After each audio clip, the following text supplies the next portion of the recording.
जगह कुर्रम, राज्य खैबर पख्तूनख्वा, देश पाकिस्तान। यह पाकिस्तान के उत्तर पश्चिम में स्थित है और अफगानिस्तान के साथ सटा हुआ है। दोस्तों, कुर्रम एक खूबसूरत वादी है और इसका नाम इसमें बहने वाली कुर्रम नदी के नाम पर रखा गया है। लेकिन हाल ही में कुर्रम नदी का पानी लाल हो गया है। दोस्तों, अभी कुछ ही दिन पहले इसी जगह पर पाकिस्तान और अफगानिस्तान के बीच हिंसा भड़क उठी। सैकड़ों लोग मारे जा चुके हैं। सवाल है कि आखिर क्यों पाकिस्तान और अफगानिस्तान के बीच युद्ध की स्थिति बन चुकी है। आखिर क्यों ये देश एक दूसरे पर आतंकवाद फैलाने का आरोप लगाते हैं। इन देशों के बीच डूरंड लाइन का विवाद क्या है, कौन है टीटीपी, आखिर ये फितना अल खवारिज क्या है और इस एक नाम से पाकिस्तान क्या जीतना चाहता है। पूरे मामले पर भारत का स्टैंड क्या है। दोस्तों, मिलेंगे सभी सवालों के जवाब। आप देख रहे हैं द फोर्थ डायमेंशन। मेरा नाम है अमृत।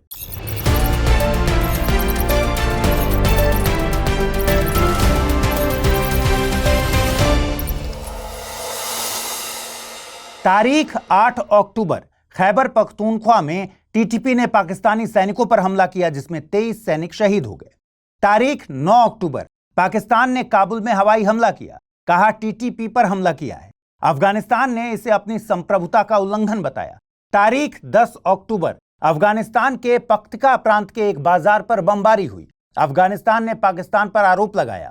तारीख 11-12 अक्टूबर की रात तनाव बढ़ चुका था। अफगान तालिबान ने पाकिस्तानी सैन्य चौकियों पर हमले तेज किए। दावा किया कि उसने 58 सैनिकों को मार डाला और 25 चौकियों पर कब्जा कर लिया। पाकिस्तान की ओर से पलटवार किया गया। पाक ने बताया कि करीब 200 तालिबानी मारे गए और 19 चौकियों को क्षतिग्रस्त किया गया। तारीख 12 अक्टूबर पाकिस्तान ने कंधार और हेलमंड में ड्रोन हमले किए। रिपोर्ट्स बताती हैं कि 19 तालिबानी लड़ाकों के मारे जाने की खबरें हैं। बॉर्डर ट्रेड बंद हो गए। इसके बाद कतर व सऊदी अरब मध्यस्थता की पहल में उतर आए। तारीख 15 अक्टूबर पाकिस्तान ने स्पिन बोल्डक कंधार में हवाई हमला किया। तालिबान ने जवाब में पाकिस्तानी टैंक और चौकियों पर कब्जा करने की कार्रवाई की। वहीं पाकिस्तान ने काबुल पर भी हवाई कार्रवाई की। इन मुठभेड़ों में लगभग 15 अफगानी नागरिकों की मौत हो गई और 100 से ज्यादा लोग घायल हो गए। तमाम घटनाक्रम के बाद दोनों देशों ने बुधवार शाम 6:30 बजे से 48 घंटों के लिए अस्थायी सीज फायर लागू किया। दोस्तों, पाकिस्तान लंबे समय से कहता आ रहा है कि अफगानिस्तान की तालिबानी सरकार टीटीपी जैसे आतंकवादी समूहों को शरण देती है जो पाकिस्तान में हमले करते हैं। वहीं अफगानिस्तान का कहना है कि पाकिस्तान के लड़ाके हमले या सीमा उल्लंघन करते हैं और वो केवल जवाबी कार्रवाई करता है। दोस्तों, इस पूरी क्रोनोलॉजी में जो नाम सबसे ज्यादा उभर कर आया वो है टीटीपी, तहरीके तालिबान पाकिस्तान। सवाल है कि आखिर क्या है टीटीपी और ये टीटीपी कैसे पाकिस्तान का सबसे बड़ा अंदरूनी खतरा बना। सवाल है कि आखिर क्या है टीटीपी और ये टीटीपी कैसे पाकिस्तान का सबसे बड़ा अंदरूनी खतरा बना। इसकी कहानी शुरू होती है दिसंबर 2007 से। पाकिस्तान के दक्षिण वजीरिस्तान इलाके में एक ताकतवर लड़ाका नेता था, बैतुल्ला महसूद। उसने देखा कि एफएटीए यानी पाकिस्तान के ट्राइबल इलाकों में कई छोटे छोटे तालिबानी गुट, धार्मिक कमांडर और स्थानीय मिलिशिया अपने अपने हिसाब से लड़ रहे थे। किसी का अपना एजेंडा, किसी का अपना बदला। तो उसने तय किया कि इन सबको एक झंडे के नीचे लाना होगा और यहीं से जन्म हुआ तहरीके तालिबान पाकिस्तान यानी टीटीपी का। दोस्तों, टीटीपी की शुरुआत किसी एक लड़ाई से नहीं हुई। ये दरअसल बदले की भावना, सरकारी नीतियों के खिलाफ नाराजगी और अफगानिस्तान युद्ध के दौरान बने नेटवर्क्स का मिश्रण था। आखिर कौन सी नाराजगी थी, कौन सा बदला था। 9/11 की घटना तो आपको याद ही होगी। इसका बदला लेने के लिए 2001 में अमेरिका ने अफगानिस्तान पर हमला शुरू किया था और इस कार्यवाही में कई लड़ाके पाकिस्तान के कबायली इलाकों में जाकर छिप गए थे। आप कहेंगे कि क्या यहां बॉर्डर के आर पार जाना इतना आसान है। अफगान पाक बॉर्डर की बात आगे होगी, लेकिन अभी आप ये जान लीजिए कि 2001 में अमेरिका ने जो अफगानिस्तान पर हमला किया उसमें पाकिस्तान ने अमेरिका का साथ दिया। इससे टीटीपी नाराज हो गया। वो इसे इस्लाम के खिलाफ मानता था। टीटीपी का मानना है कि पाकिस्तान सरकार सच्चा इस्लाम नहीं मानती, इसलिए वो इसके खिलाफ हमला करता है। दूसरी तरफ टीटीपी का अफगान तालिबान के साथ गहरा जुड़ाव है। दोनों समूह एक दूसरे को समर्थन देते हैं। सीधे शब्दों में कहें तो टीटीपी उन लोगों का संगठन था जिन्हें लगता था कि पाकिस्तान की सरकार इस्लाम के असली रास्ते से भटक गई है। और यही वजह है कि टीटीपी का मुख्य नारा था, हम पाकिस्तान की सरकार को उखाड़ फेंकेंगे और पाकिस्तान में शरिया लागू करेंगे। उनका मानना था कि पाकिस्तान का सिस्टम गैर इस्लामी हो चुका है, इसलिए इसके खिलाफ जिहाद जरूरी है। आपको बता दें कि टीटीपी की सोच देवबंदी स्कूल से जुड़ी थी। इसका मतलब है कि टीटीपी इस्लाम की बहुत सख्त और एक रूपी व्याख्या मानता है, एकदम सदियों पुरानी सोच। और हां, अगर कोई उनकी सोच से अलग राय रखता तो वो उनका दुश्मन बन जाता है। यही वजह थी कि टीटीपी का पहला टारगेट बनी पाकिस्तानी सेना और पुलिस, क्योंकि 2000 के दशक में पाक सेना ने एफएटीए और ट्राइबल इलाकों में कई ऑपरेशंस चलाए थे, जिससे वहां के लोग नाराज हो गए। टीटीपी ने इस गुस्से को अपने फायदे में बदल दिया। लेकिन टीटीपी की लड़ाई राज्य विरोधी और बदला लेना नहीं है, इनकी लड़ाई आइडियोलॉजिकल भी है, जैसे ये शरिया लागू करना चाहते हैं। इसी सोच का नतीजा था कि उन्होंने पाकिस्तान की सिर्फ सेना या पुलिस पर नहीं, बल्कि स्कूलों, मस्जिदों, बाजारों और यहां तक कि मासूम नागरिकों तक को निशाना बनाया। मलाला यूसुफजई पर हमला याद है आपको? मलाला के सिर में गोली मारी गई थी क्योंकि वो स्कूल जाती थी और दूसरी बच्चियों को पढ़ने लिखने के लिए प्रेरित करती थी। मलाला पर हमला टीटीपी ने ही किया था। दिसंबर 2014 में आर्मी पब्लिक स्कूल पेशावर में टीटीपी ने हमला किया, जिसमें 150 से ज्यादा स्कूली बच्चे मारे गए। ग्लोबल टेररिज्म इंडेक्स 2025 के अनुसार टीटीपी ने 2024 में लगभग 482 हमले किए, जिसमें लगभग 558 मौतें हुई। एसएटीपी यानी साउथ एशिया टेररिज्म पोर्टल का डेटा बताता है कि 2022 में खैबर पख्तूनख्वा प्रांत में टीटीपी और अन्य आतंकवादी घटनाओं में कुल 527 मौतें हुई। ऐसे न जाने कितने हमले टीटीपी ने किए, लेकिन सवाल यह है कि आखिर पाकिस्तान टीटीपी को रोक क्यों नहीं पा रहा? दोस्तों, पाकिस्तान टीटीपी को क्यों नहीं काबू कर पा रहा, इस सवाल का जवाब जानने से पहले हमें पाकिस्तान अफगानिस्तान बॉर्डर डिस्प्यूट को समझना होगा।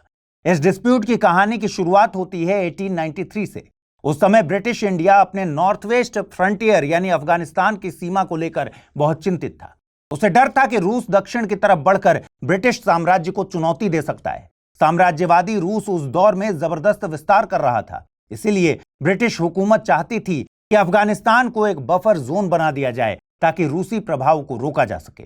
इसी मिशन के लिए भेजा गया ब्रिटिश अधिकारी सर मॉर्टिमर डूरंट को। उसका मकसद था अफगानिस्तान के राजा अब्दुल रहमान खान से समझौता करना, ताकि दोनों के बीच एक स्पष्ट सीमा रेखा तय हो सके। उस समझौते से जन्मी वो रेखा ही है आज की डूरंट लाइन।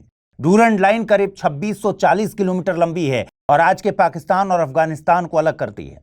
लेकिन असली विवाद यहीं से शुरू हुआ, क्योंकि यह समझौता बराबरी के दो पक्षों के बीच हुआ ही नहीं था। उस वक्त अफगानिस्तान कमजोर था और ब्रिटिश सत्ता अपने चरम पर थी। अब्दुल रहमान खान ने इस समझौते को शायद अस्थायी समझा, लेकिन ब्रिटिश इसे स्थायी सीमा मान बैठे और यहीं सबसे बड़ी गलतफहमी हुई। यही वजह थी कि अफगानिस्तान ने कभी इसे कानूनी तौर पर परमानेंट बॉर्डर नहीं माना और तब से यह विवाद जिंदा है। 1947 में जब ब्रिटिश इंडिया टूटा और पाकिस्तान बना, तो ब्रिटिश ने डूरंट लाइन को अंतर्राष्ट्रीय सीमा मानकर पाकिस्तान को सौंप दिया, लेकिन अफगानिस्तान ने इसका विरोध किया। यह पहला और अकेला देश था जिसने पाकिस्तान की संयुक्त राष्ट्र सदस्यता का विरोध किया था। अफगानिस्तान का कहना था कि पाकिस्तान ने हमारे लोगों और हमारी भूमि को कब्जे में ले लिया है। यही वो पल था जब इस सीमा विवाद ने दो देशों के रिश्तों में स्थायी दरार डाल दी। प्रॉब्लम यह भी है कि यह लकीर सिर्फ नक्शे पर नहीं खिंची, बल्कि उसने पश्तूनों के दिलों के बीच भी दीवार खड़ी कर दी। डूरंट लाइन सीधे पश्तून बेल्ट के बीच से गुजरती है, जहां एक ही कबीले के लोग एक ही भाषा और एक ही संस्कृति के साथ रहते हैं। अब एक तरफ पाकिस्तान है और दूसरी तरफ अफगानिस्तान, लेकिन खून और रिश्ते तो वही हैं। अफगानिस्तान हमेशा कहता रहा कि हम अपने ही भाइयों से अलग नहीं हो सकते, जबकि पाकिस्तान का तर्क है कि यह तो कानूनी अंतर्राष्ट्रीय सीमा है। इसी असहमति से उठा पश्तूनिस्तान का सपना, एक ऐसा विचार जिसमें पाकिस्तान के पश्तून इलाकों को अफगानिस्तान से जोड़ने की बात की गई। खास बात यह है कि इस सीमा के दोनों ओर एक जैसी बोली, कपड़े, खान पान, पारिवारिक रिश्ते हैं, जिससे सीमा की पहचान मिट सी जाती है। इसीलिए पाकिस्तान जब हमलों का शिकार होता है तो कहता है कि हमलावर अफगानिस्तान से आए, और अफगानिस्तान कहता है हमलावर पाकिस्तान से गए। इस पार उस पार का ये ब्लेम गेम दशकों से चलता आ रहा है। हालांकि 2017 में पाकिस्तान ने डूरंट लाइन पर बाड़ लगाना शुरू किया ताकि तस्करी, आतंकी मूवमेंट और अवैध पारगमन को रोका जा सके, लेकिन अफगान तालिबान इसका विरोध करता रहा। उनका कहना है कि जब सीमा विवादित है तो उस पर कोई कैसे दीवार खींच सकता है। अब मैप को देखिए, डूरंट लाइन का इलाका भौगोलिक रूप से बहुत जटिल है। ये ऊंचे पहाड़, संकरे दर्रे और दूर दराज तक फैले जनजातीय इलाके हैं। यहां सरकारों का नियंत्रण कभी मजबूत नहीं रहा। इसी शून्यता का फायदा उठाया तालिबान तस्करों और चरमपंथी समूहों ने। इधर के आतंकी उधर चले जाते हैं और उधर के इधर। अब सवाल है कि आखिर पाकिस्तान टीटीपी को रोकने के लिए कर क्या रहा है। दोस्तों, पाकिस्तान टीटीपी के खिलाफ लंबे समय से जंग में है और इस लंबी लड़ाई में टीटीपी के ज्यादातर बड़े नेता या तो ड्रोन हमलों में मारे गए या फिर आर्मी ऑपरेशंस में। पहला नेता बैतुल्लाह महसूद 2009 में ड्रोन हमले में मारा गया। फिर हकीमुल्लाह महसूद और कई अन्य कमांडर भी मारे गए। 2014 में पाकिस्तानी सेना ने ऑपरेशन ज़र्ब-ए-अज़्ब चलाया। इसका मकसद था टीटीपी को नॉर्थ वजीरिस्तान से पूरी तरह से साफ करना। हजारों मिलिटेंट्स मारे गए, कैंप नष्ट हुए, हमलों में कुछ कमी आई, लेकिन कहानी यहीं खत्म नहीं हुई। टीटीपी के कई लड़ाके अफगानिस्तान भाग गए और वहां से फिर धीरे धीरे नेटवर्क खड़ा करने लगे। हर बार जब कोई नेता मारा गया, संगठन बिखरा, लेकिन कुछ समय के बाद फिर से खड़ा हो गया। ड्रोन हमलों ने टीटीपी को कमजोर तो किया, लेकिन साथ ही स्थानीय गुस्से और बदले की आग को और भड़का दिया। और यहीं से शुरू हुआ टीटीपी और अफगान तालिबान का रिश्ता। जब 2021 में अफगान तालिबान ने फिर से सत्ता संभाली तो पाकिस्तान को डर हुआ कि अब टीटीपी को वहां से शेल्टर मिल जाएगा। हुआ भी यही। 2021 के बाद इसने फिर से पाकिस्तान के अंदर हमले बढ़ा दिए। हालांकि दोनों की कमांड अलग है, पर विचारधारा और रणनीति के स्तर पर दोनों में करीबी रिश्ते रहे हैं। तालिबान सरकार ने बार बार कहा है कि वो अपनी जमीन का 1 इंच भी किसी भी तरह के आतंकवादी समूहों को इस्तेमाल नहीं करने देगी, लेकिन ये टीटीपी के खिलाफ सीधे हमले करने से हमेशा हिचकिचाती रही। माना जाता है कि अफगानिस्तान और टीटीपी के साथ इसका वैचारिक और कुछ हद तक सांस्कृतिक जुड़ाव है, लेकिन जब पाकिस्तान अफगानिस्तान में टीटीपी के ठिकानों पर बमबारी करता है तो तालिबान सरकार इसका कड़ा विरोध करती है, यानी इनडायरेक्ट सपोर्ट तो है। एक बात और, टीटीपी को सबसे ज्यादा समर्थन पश्तून इलाकों में मिलता है, जैसे खैबर पख्तूनख्वा, वजीरिस्तान और बलूचिस्तान के कुछ हिस्से। टीटीपी ने खुद को इन इलाकों के हक के लिए लड़ने वाला ग्रुप बताकर कुछ लोगों का भरोसा जीता है। अब सवाल है कि आखिर क्यों टीटीपी को पाकिस्तानी राज्यों से समर्थन मिलता है? बलोच टीटीपी को क्यों सपोर्ट करते हैं? दोस्तों, पुरानी कहावत है कि दुश्मन का दुश्मन दोस्त बन जाता है। टीटीपी असल में उन पश्तून और बलोच लड़ाकों की आवाज है जो पाकिस्तान की सेना और सत्ता के खिलाफ बगावत कर चुके हैं। बलोच उन्हें दुश्मन नहीं बल्कि एक और पीड़ित कौम के रूप में देखते हैं जो उसी हुकूमत से लड़ रही है जिसने उनके बच्चों की जमीन छीन ली, आवाज दबा दी। दोनों की जड़ एक ही है। यह है पाकिस्तानी एस्टैब्लिशमेंट के खिलाफ गुस्सा, भेदभाव और बदले की भावना। लेकिन यह गुस्सा अचानक नहीं फूटा। इसकी जड़ें 1947 में हैं, जब बलूचिस्तान की रियासतें मकरान, लासबेला, खारन और कलात आजाद रहना चाहती थीं। कलात के शासक खान अहमद यार खान ने साफ कहा था कि हम पाकिस्तान का हिस्सा नहीं बनेंगे, पर पाकिस्तान ने चाल चली, अफवाहें फैलाई और 1948 में कलात पर फौज चढ़ा दी। मजबूरी में विलय तो हुआ, लेकिन दिल से कभी नहीं। तभी से बलूचिस्तान जल रहा है। दोस्तों, यहां एक और बात समझना जरूरी है। बलूचिस्तान सिर्फ पाकिस्तान का एक इलाका नहीं, बल्कि अपनी तहजीब, अपनी सोच, अपने दर्द की पूरी कहानी है। बलोच न तो पंजाबी हैं न सिंधी। उनकी भाषा, संस्कृति और इतिहास सब अलग है।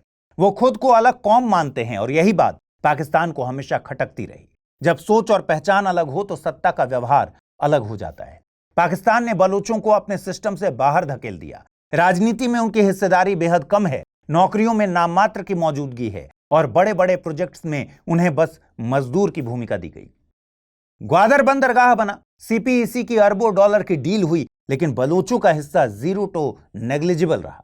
इंजीनियर और टेक्निकल एक्सपर्ट्स पंजाब और सिंध से आए, जबकि ग्वादर की धरती के असली बेटे सिर्फ खड़े देखते रह गए। यही हाल सैंडक प्रोजेक्ट का भी है, जहां सोना तांबा निकाला जा रहा है, लेकिन मुनाफा बाहरी लोग ले जा रहे हैं। बलूचिस्तान के गांवों में आज भी पीने का साफ पानी नहीं है, जबकि उसी मिट्टी पर अरबों डॉलर के सौदे हो रहे हैं। यहां शिक्षा की हालत और भी खराब है। साक्षरता दर है मात्र 42%, यानी जो अपनी जमीन दे रहे हैं उन्हें बदले में सिर्फ बेरोजगारी और तंगहाली मिली। राजनीतिक तौर पर भी बलूचिस्तान पूरी तरह हाशिए पर है। पंजाब की आबादी 12 करोड़ से ज्यादा है और उसके पास नेशनल असेंबली में 173 सीटें हैं। वहीं बलूचिस्तान के पास सिर्फ 20 सीट। यह अंतर सिर्फ आंकड़ों का नहीं, बल्कि उस सिस्टमेटिक साइलेंसिंग का है जो बलूचों पर सालों से थोपी गई है। मीडिया में उनकी आवाज नहीं, न्यायपालिका में कोई सुरक्षा नहीं और सरकार में कोई लॉबी नहीं। यही वजह है कि बलोच खुद को पाकिस्तान में शारीरिक रूप से तो मानते हैं, लेकिन रूहानी तौर पर नहीं। उनके शब्दों में कहें तो वो कहते हैं, हम पाकिस्तान में हैं, पर पाकिस्तान हमारे अंदर नहीं। इतना ही नहीं, जब भी उन्होंने अपने हक की बात की, उन्हें देशद्रोही करार दिया गया। आवाज उठाई तो गोलियां मिली, टॉर्चर मिला। 2011 में एमनेस्टी इंटरनेशनल ने अपनी रिपोर्ट में खुलासा किया कि पाकिस्तानी सेना मारो और फेंक दो नीति अपना रही है, यानी कार्यकर्ताओं, पत्रकारों और शिक्षकों को उठाकर टॉर्चर किया जाता है और बाद में उनकी लाशें मिलती हैं। अब खुद सोचिए, ऐसे माहौल में जब न्याय की उम्मीद मिट जाए तो हथियार उठाना मजबूरी बन जाए। दोस्तों याद रखिए, जब भी कोई देश अपने ही लोगों से लड़ता है तो देश के अंदर ही दुश्मन बनते हैं, और टीटीपी इन्हीं पश्तून समुदाय की गरीबी, बेरोजगारी और सरकार की अनदेखी जैसी शिकायतों का फायदा उठाता है। लेकिन अब पाकिस्तान ने इनके खिलाफ एक नई लड़ाई छेड़ दी है, और यह लड़ाई है नैरेटिव की। 20 साल की लड़ाई, हजारों मौतें और अरबों डॉलर झोंक देने के बाद भी पाकिस्तान तहरीक-ए-तालिबान पाकिस्तान यानी टीटीपी को खत्म नहीं कर सका। पाकिस्तान टीटीपी खत्म करने के लिए फौज, कानून, बातचीत तीनों रास्ते आजमा चुका है। लेकिन सवाल है, आखिर पाकिस्तान टीटीपी से क्यों नहीं छुटकारा पा ले रहा है? दोस्तों, क्योंकि यह सिर्फ एक मिलिटेंट ग्रुप नहीं है, यह एक विचार है, एक नेटवर्क है और एक नाराज पीढ़ी है। इसलिए अब पाकिस्तान ने महसूस किया कि यह जंग सिर्फ बंदूक की नहीं बल्कि विचारों की है। और इसी सोच से अगस्त 2024 में एक अजीब सा ऐलान हुआ। पाकिस्तान की सरकार ने सर्कुलर जारी किया कि अब से टीटीपी को फितना अल खवारिज कहा जाएगा। लेकिन आखिर ये फितना अल खवारिज है क्या, और इस एक नाम से पाकिस्तान क्या जीतना चाहता है? दरअसल ये शब्द इस्लामी इतिहास से उठाया गया है। फितना यानी धर्म के नाम पर अराजकता, और खवारिज यानी वो लोग जो इस्लाम के असली रास्ते से भटक गए। 7वीं सदी में जब चौथे खलीफा अली इब्न अबी तालिब का सीरिया के गवर्नर मुआविया से झगड़ा हुआ था, तब कुछ कट्टर समर्थक अली से अलग होकर खुद को सच्चे मुसलमान कहने लगे। ये थे खवारिज, जिन्होंने अल्लाह के नाम पर अपने ही खलीफा को मार दिया। और आपको बता दें कि इस्लामी परंपरा में खवारिज कहलाना सबसे बड़ी बदनामी है। खवारिज मतलब ऐसा मुसलमान जो खुद को धर्म का रक्षक बताकर असल में धर्म के खिलाफ बगावत कर दे। अब पाकिस्तान ने यही इतिहास अपने हक में मोड़ दिया।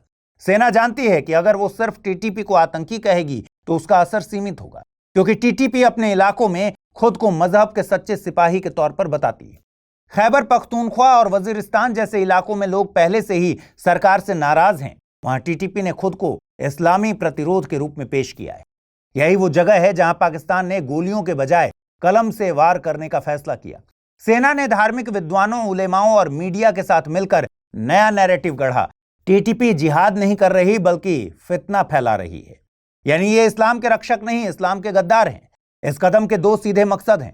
पहला, टीटीपी की धार्मिक वैधता को तोड़ना ताकि लोग समझें कि ये जिहादी नहीं, गुमराह करने वाले लोग हैं। दूसरा, पाकिस्तान के अंदर चल रही इस जंग को राष्ट्र बनाम आतंकी से बदलकर इस्लाम बनाम भटके हुए मुसलमानों की लड़ाई में तब्दील कर देना। और यह रणनीति सिर्फ नाम बदलने भर की नहीं है, यह पाकिस्तान का सबसे बड़ा साइकोलॉजिकल वॉरफेयर है। अब टीटीपी के खिलाफ हर फतवा, हर बयान, हर शुक्रवार का खुतबा इस नए शब्द फितना अल खवारिज से भरा होता है। कह सकते हैं पाकिस्तान अब टीटीपी को गोली से नहीं, गिल्ट से हराना चाहता है। वो चाहता है कि लोग टीटीपी से डरे नहीं बल्कि उससे नफरत करें। पाकिस्तान चाहता है कि जनता ये मान ले कि जो इस्लाम के नाम पर खून बहा रहे हैं वो असल में इस्लाम के दुश्मन हैं। दोस्तों, पाकिस्तान और अफगानिस्तान दोनों एक ऐसे मुकाम पर खड़े हैं जहां भविष्य अनिश्चित है, लेकिन खतरे बहुत साफ नजर आ रहे हैं। चीन, रूस, अमेरिका, सबको इस बात की चिंता है कि अगर अफगानिस्तान और पाकिस्तान की सीमाएं फिर से जंग के मैदान में तब्दील हुई तो ये नई आतंक की वेव पूरे साउथ एशिया में फैल जाएगी। सीपीईसी से लेकर सेंट्रल एशिया के प्रोजेक्ट तक हर चीज दांव पर है। अब सवाल हमारे सामने है कि भारत को इस पूरे मामले में क्या स्टैंड लेना चाहिए और क्या स्टैंड है। दोस्तों, भारत शुरू से ही यह मानता आया है कि अफगानिस्तान की शांति सिर्फ अफगानों के हाथ में होनी चाहिए। भारत कभी भी तालिबान को खुले तौर पर मान्यता देने के पक्ष में नहीं रहा, क्योंकि तालिबान के शासन से महिलाओं के अधिकार, लोकतंत्र और मानवाधिकारों को जो खतरा पैदा हुआ है वो भारत की मूल विदेश नीति के मूल्यों के खिलाफ है। लेकिन भारत इतना भोला भी नहीं कि जमीन की सच्चाई न समझे। इसलिए जब तालिबान दोबारा 2021 में काबुल पर काबिज हुआ, तब भारत ने एंगेजमेंट विदाउट रिकॉग्निशन की नीति अपनाई, यानी न मान्यता दी, न पूरी तरह से नजरअंदाज किया। काबुल में भारतीय राजनयिक फिर से भेजे गए ताकि भारतीय प्रोजेक्ट्स, अफगान नागरिकों की सुरक्षा और क्षेत्रीय स्थिरता बनी रहे। वहीं साउथ ब्लॉक में यह बात समझी जाती है कि अफगानिस्तान और पाकिस्तान दोनों का अस्थिर होना चीन के पक्ष में जा सकता है, क्योंकि सीपीईसी और बेल्ट एंड रोड इनिशिएटिव जैसे प्रोजेक्ट्स के जरिए चीन इस पूरे इलाके को अपने स्ट्रैटेजिक ऑर्बिट में लेना चाहता है। इसलिए भारत के लिए यह सिर्फ एक सीमा पार मसला नहीं बल्कि एशिया में बैलेंस ऑफ पावर का खेल भी है। फिलहाल अफगान तालिबान के नए विदेश मंत्री अमीर खान मुतक्की भारत आए थे, वो भी तब जब अफगानिस्तान पाकिस्तान आमने सामने लड़ रहे थे। उनकी ये यात्रा प्रतीकात्मक और रणनीतिक दोनों तरह की थी। भारत ने उनकी मेजबानी इसलिए की ताकि अफगान जनता तक मानवीय मदद और विकास प्रोजेक्ट्स की सुविधा बनी रहे और साथ ही दोनों तरफ के कूटनीतिक और सुरक्षा चैनल खुले रहे। इस कदम का मतलब यह है कि भारत अब भी व्यावहारिक संपर्क यानी प्रैग्मेटिक एंगेजमेंट करना चाहता है, यानी तालिबान को औपचारिक रूप से मान्यता दिए बिना संवाद और सहयोग के रास्ते बनाए रखना चाहता है। अब जब पाकिस्तान और अफगानिस्तान आमने सामने खड़े हैं, तब भारत इस पूरी स्थिति को बहुत बारीकी से देख रहा है। भारत जानता है कि अगर यह लड़ाई बढ़ी तो उसका असर सिर्फ सीमाओं तक सीमित नहीं रहेगा। टीटीपी और अफगान तालिबान की गतिविधियां भारत की सुरक्षा, खासकर जम्मू कश्मीर तक पहुंच सकती हैं। दोस्तों, आज के एपिसोड में इतना ही। मिलते हैं नए टॉपिक के साथ। तब तक पढ़ते रहिए, सीखते रहिए, बढ़ते रहिए। नमस्कार।